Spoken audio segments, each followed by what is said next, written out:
Hey you guys, it's Peter, and welcome to my channel Peterisms, where I tell stories of my life and just little things that I have learned as I have grown into the person that I am today. And recently I started a series on this channel, a TV series, called Soulful Sundays. And I kind of stole the idea from Oprah because she does that on her channel and she'd done it on her show for years. And, I love the whole idea of starting our week off on a positive note. Years ago, I had a conversation with my mother who went to church every Sunday. I do not find comfort in that, but for anybody that does, I highly support you in that. I think, anybody finding their own spiritual outlet is great. And I said to her, Mom, what is it about going to church every Sunday that you love so much? And she, past the sermon, past the message that she would get, she said to me, I love the hymns. And she said, sometimes there was a service at her church that was all hymns. And she said, sometimes I just go to the service that's all hymns. And I said, well, why? And she said, I don't know. There's just something about being in that, that silent space other than the hymns of the church that just eases my mind and allows me to start the week on a positive note. And, I equally love music. I think you guys know that. And I find a lot of solace and a lot of joy in music. And I think in a different way, but in a similar way to what my mother found at the hymns at church. So for me, Sundays are a really positive way to start my day, my week on a really positive note.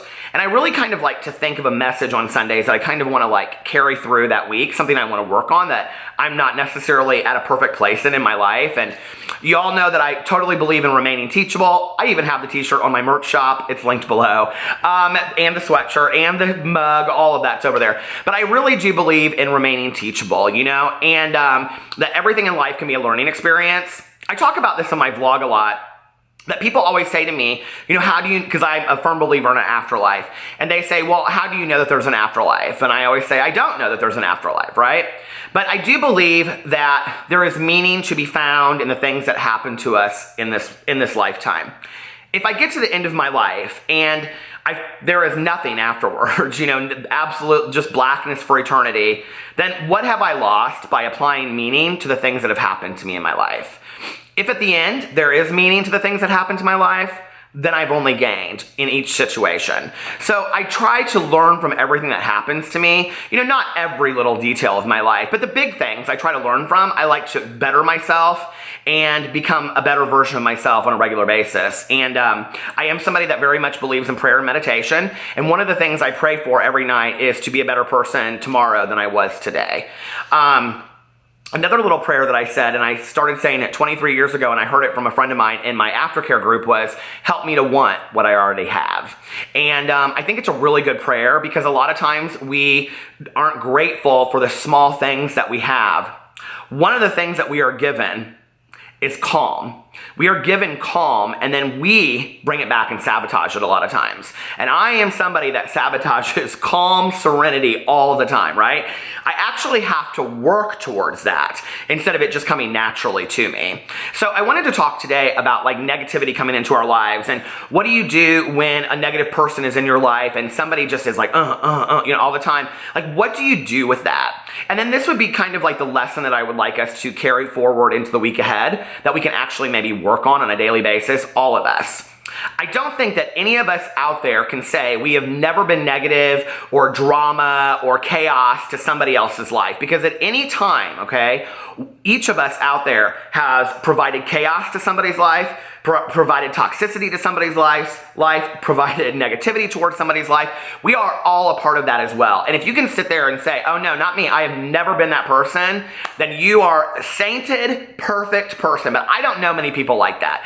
Everybody at some point or another has done something that has been a little toxic to somebody else. So we can learn about this on our own level, not just in dealing with negative people, but how not to be negative in return as well. And I'm by no means perfect. This is something that I actually work on a regular basis because I fall into the negative rather quickly. And I've talked about this a lot on here. That it was something that my husband pointed out to me 5 or 6 years ago. He said, you're so negative all the time, to a point that I almost didn't even realize it. And then I had to start making an intention on being positive on a regular basis, to the point now where it kind of really does come naturally to me, That being said, I feel like I have a lot of people in my life that poke the bear, poke the bear, poke the bear, and I know people are going to want to like jump to and be like, who, like on YouTube, and I'm not even talking about that. I'm talking about like in my real life, right? It can be from family members to close friends to just people that I don't even really know that well, you know, and how I respond to that is my choice. And I've talked a lot on my videos about having a pause button. I'm so thankful for having learned that I have a pause button in my life. And what that means is that at any moment that something is going on in my life, I can hit the pause button and just stop and say, okay, Peter, do not react.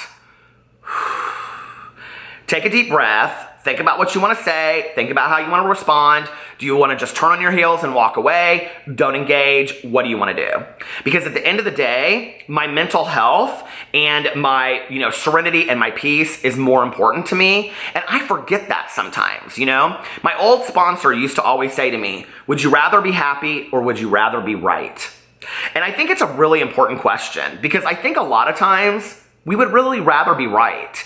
And for me, if I really look at it, the global issue is happiness is more important to me than being right. I really don't care that much about being right compared to my happiness, And so, but sometimes we fight the right. I'm right, you're wrong, I'm right, like we do that.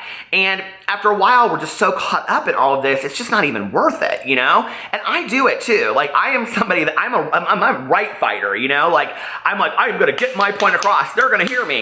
I mean, I do this all the time, but I'm not happy when I do that. And that's the reality. I'm not happy when I'm in the middle of all of that toxicity and negativity. I'm happiness when there is no stress in my life, truth be told. And I think that we also have to remember, especially as we get older, that stress can have a physical manifestation in our bodies.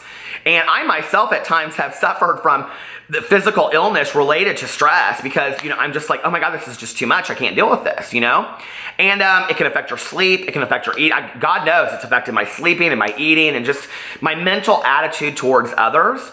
And I think sometimes too, when there's negativity going on in our lives, we don't, address the person that's bringing it to us.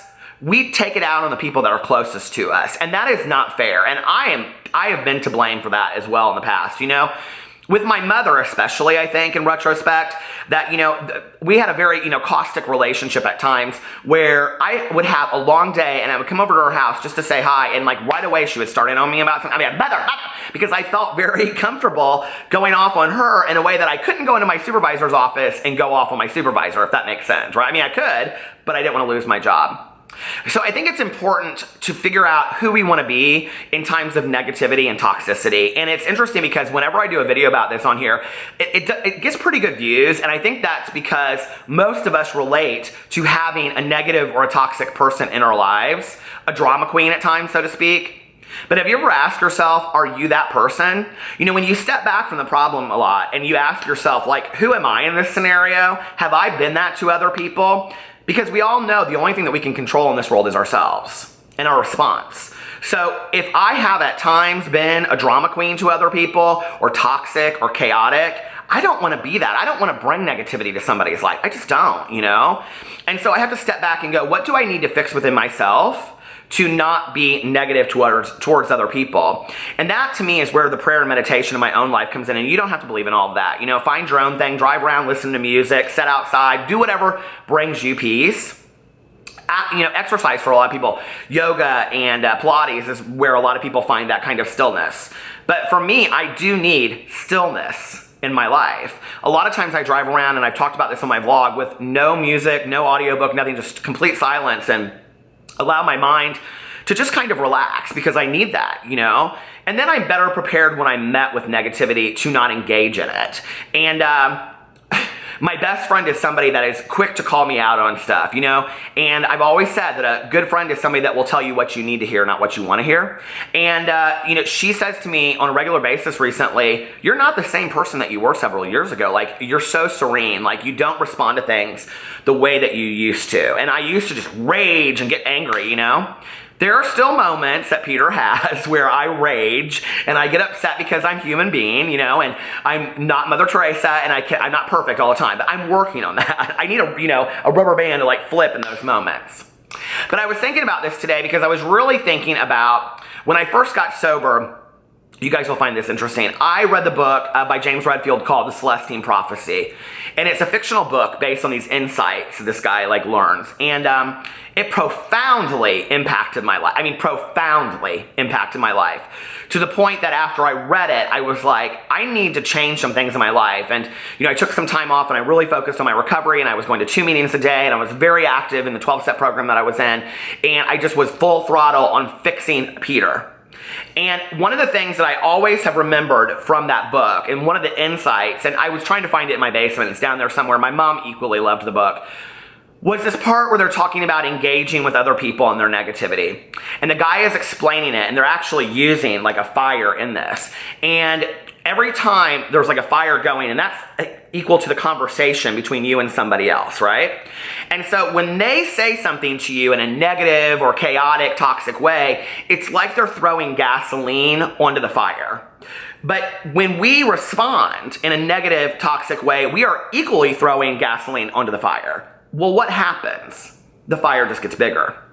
If we walk away or we stop putting gasoline on the fire, what eventually happens to the fire? It goes out, or it stays with that person, and we're not part of that fire anymore. And I was thinking about that today because I hadn't read that book in a long time, and I remembered that, and I was like, God, that's such a powerful image, to stop putting gasoline on the fire. And I think we've all heard that reference before, But while I was in the basement, I was looking around, and my husband is awesome. Every time for my birthday and anniversaries and Christmas, he always goes to Urban Outfitters and he buys these little books for me because he knows I love these self-help books. And I have them all set up in one area over there, and I go and I kind of revamp my meditation books every once in a while. And I found this downstairs, and it is 365 ways to live happy, simple ways to find joy every day. And I brought it up because I was like, I'm going to start doing this, and I'm starting on day 1 because I need it. And it goes in here, and it's great. It's snuggle with a pillow, take your dogs outside. I mean, it's very simple things to bring happiness into your life. I'll link it below if you guys want to go check it out. But I wanted to read this one in here because this is under the category called Find Moments of Happiness in Crisis. And I think that we have all had moments of crisis, and that can be anything from melodramatic friends to melodramatic coworkers to family members that are that's probably where we deal with it the most, is with family members that we feel like we can't, we have to deal with it, right? So I found this one, and it was called Ignore Melodramatic Rhetoric, and I love this, and so I want to read it. And we have to remember that we are these people sometimes. You know a drama queen when you see one. Understandably, people in crisis react different, but drama queens are all about being the center of attention. Calm, clear thinking is what is most needed in dealing with a crisis. Melodramatic or emotionally inflammatory rhetoric is not helpful. If Chicken Little runs to you and shrieks that the sky is falling and everyone is going to perish, he is either genuinely panicked or vying for attention. One way to deal with him is to not react. Reassure him in a calm, quiet, unfazed tone. I can see that you are upset. I assure you the sky is not falling. You are overreacting. Let your quiet demeanor and words stand in stark contrast to his prostrations. If he continues, leave the room and reclaim your mental, emotional equilibrium. Don't give away your power to have happiness. And that is where my sponsor's quote from 20 years ago came in when he said to me, would you rather be happy or would you rather be right? We give our happiness away on a daily basis because we would rather engage in this conversation of who is right and who is wrong, when in the long run, it doesn't really matter, okay? And we're all going to have our opinions. And I mean, I have had friends of mine that I have had fights with over something, and the next day we're hugging and making up, and it's just so much easier for everybody to get along, isn't it? And you can calm that friend down and you can say, hey, I love you, but you're all stressed out right now, and this just isn't that big. Yes, it is. It's a big deal. It's a big deal. Have you ever had somebody say that to you? I've had so many people say that to me, right? In moments of just what I consider crisis that wasn't really crisis. And they go, oh, yes, it is, but it's crazy. It's crazy. And you go, no, it's not that big of a deal. And they go on and you go, okay, well, let me know when you're settled down a little bit and then we'll talk about it, and you walk away. That doesn't mean that you're not that person's friend. That doesn't mean that you're leaving them no matter what they guilt trip you and say. It means that you cannot give away solace and serenity to somebody else and help them with having a pause button in their life if you don't have it in yours. Take full advantage of your pause button. It has really helped me recently when I am going through something and I'm just even if it's at a stoplight, if I'm She could have made it, but she didn't go through the yellow. You know what I mean?